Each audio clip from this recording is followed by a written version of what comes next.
Hi, my name is Darren Bryant of Woodwind Restorations. This is a quick video on the assembly of my Magnehelic kit.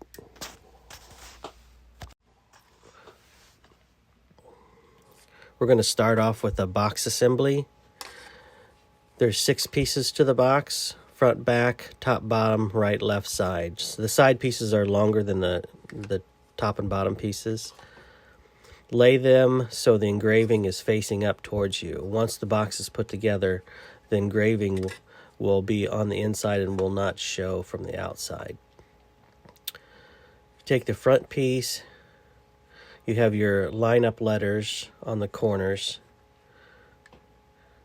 And take your top, shorter piece, line up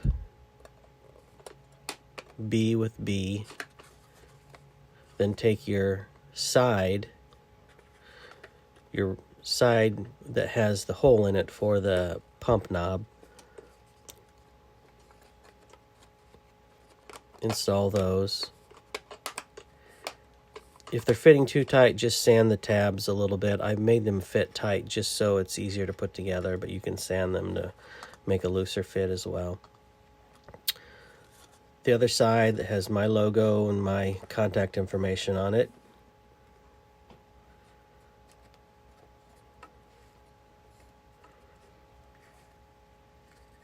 And then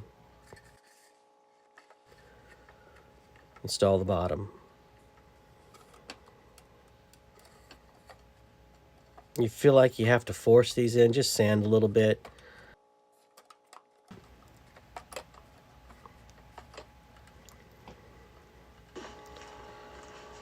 So if you want to at this point, you can tack these together. You can either use some CA glue or you can use some wood glue. You can assemble this and glue this together however you find is best for you. And then I'd leave the back loose for access in case you need to get into the components. But that's how the box is put together. So the next thing we'll do is we'll install the gauges. Now, for the video purposes, I'm just installing it with the front plate. You'll be installing it with the tops and sides on.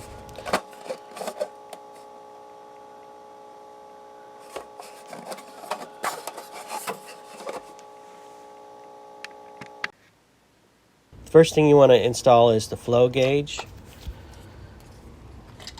Now, one thing I'll say about the flow gauge is yours may be a 1 to 3 or a 1 to 5. I have 2 different styles that I'm selling. They're both function identically. I try and source these material as cheap as possible. So I was able to get a hold of some 3s and some 5s. It doesn't really matter which flow gauge you have, because you'll set it between 1 and 2 once it's running. So you take your flow gauge. The knob will be at the top. Put on your tightening nuts. Everything on this should be hand tightened. Most of the components on here are plastic and they will break, so you don't need to wrench these down real tight. Finger tighten them is sufficient. I suggest that you put your hoses on your main gauge before you install the gauge in the box. It'll just be easier.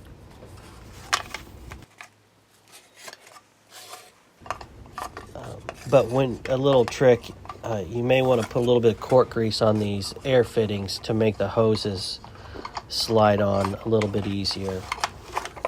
Now you'll use you get your gauge in there. And the main gauge mounting screws will be set fairly close to where you need them to be, because I always pre-fit all these and make sure the gauges work as they should. So just, hand tighten these on, and then finger tighten the long screw so the gauge is snug. You'll want to check the front to make sure your gauge is level.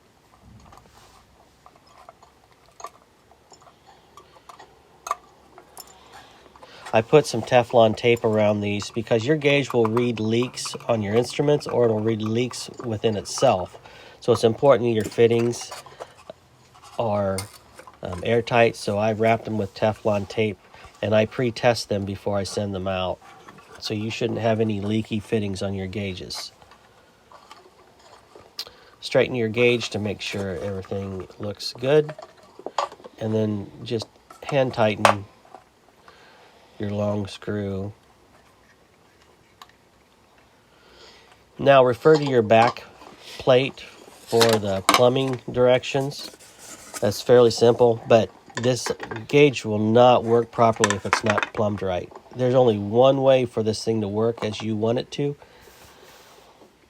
So make sure you plug the hoses in where they need to go. That top fitting that comes out the back of the gauge will go to your air pump, and the bottom fitting on the back of the gauge will go to whatever instrument you are trying to measure.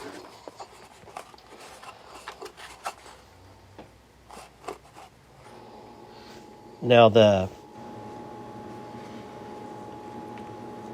pump just sits in, line it up with the hole, and then press your knob on. Counterclockwise will turn your air pressure down. Clockwise will turn your air pressure up. I'll take this time to mention most commercial Magnehelic gauges, they have a pressure regulator knob on the front. So I've been using these for 30 years. The early models did not have that feature. I find that I've never needed that feature. I've never had any issues with the air pressure blowing pads open. I like this adjustable air pump. One, I can eliminate that regulator, but I also can turn the air volume down if I'm working on flutes, piccolos, something with a lighter spring tension. Or I can turn it way up if I'm pressure testing solder joints on like a brass slide. But if you wanted to plumb a regulator in, it's super easy. And then the last thing to do is, to run your main line out to your instrument before you put the back on. Now the function of this, plug it in. I'll stop right here and say, if you want to plumb an on-off switch, you can. I just left it out to keep costs down. I have a dual Magnehelic gauge, and I have mine on a smart switch. So when you turn your gauge on, it's going to read probably high. This is above a 10. You want to adjust your flow gauge until it reads an 8.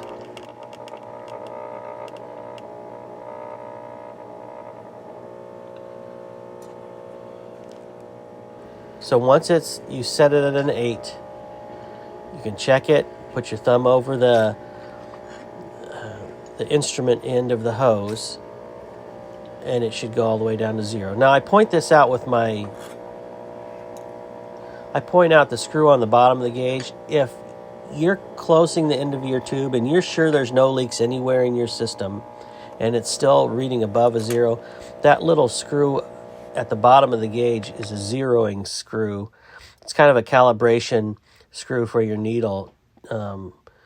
But I should have all this set before you get it, so you shouldn't have to do that. Thank you for watching. I have some other tools available. You can check those out on my YouTube channel or check them out on Marketplace. Contact me through the email below or send me a message through social media. Thanks.